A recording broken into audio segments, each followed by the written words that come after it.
Góðan daginn.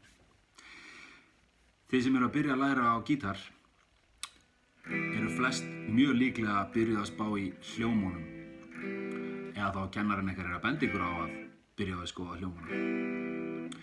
Og margir eru að hugsa rosalega mikið fingrasetninguna. Hún skiptir máli upp á ákveðnu marki en hún skiptir mestu máli þegar þú skoðar samhengið við næsta hljóm sem kemur á eftir. Þannig að þegar þið eru að spila E-moll og ætlið að fara yfir í A-moll, þá er skynsamlegt að nota annan og þriðja putta. Hérna er fyrsti, annar, þriðja og fjórði putti. Þumallinn er bara þumall, hann innan fyrir aftan, hann verður að klífa á móti. Og ef þið ætlið að skipta yfir í A-moll, þá er sniðugt að hafa annan og þriðja putta í E-moll. En ef þið ætlið að fara yfir í G, þá er til dæmis sniðugt að vera með fyrsta og annan putta í E-moll.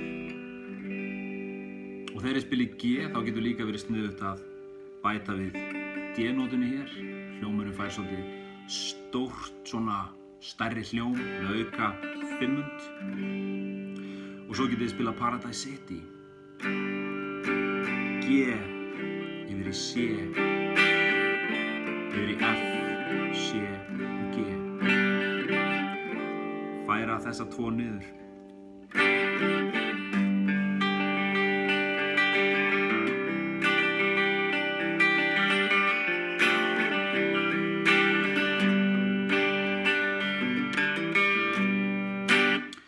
Þannig að svona getið þið skoðað hljómana og æft ykkur í rólegheitunum og ekki haft of miklar áhyggjur af fingrasetningunni til að byrja með, að því leiðu þið byrja að spila lög að þá farið þið að hugsa, já, heyrðu, ok, þessi fingrasetning hentar hér og þessi fingrasetning hentar fyrir eitthvað annað.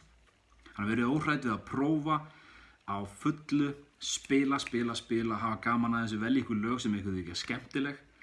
Stundum er gott að taka lög sem að við þekkjum rosalega vel, einhver leikskólalög, einföld lög, tveggja hljómalög, en þið lærið alveg ofboðslega mikið að því að velja einhver lög sem að ykkur þykir skemmtileg. Og þess vegna skuluð þið vera óhrædd við það. Þið getið skoðað gitarar.is, þið getið fundið tónlistarskólann minn sem heitir Tónholt á Facebook og sendið mér post ef þið hafa einhverja spurningar. Það er hægt að fá Skype tíma hjá mér, 1 tíma, það er hægt að kaupa 10 tíma námskeið, þið ráðið þessu alveg. En verið óhrædd við að kommenta og senda mér skilaboð ef þið hafið einhverja spurningar varðandi gítarnám og gangi ykkur vel að byrja að spila á gítar.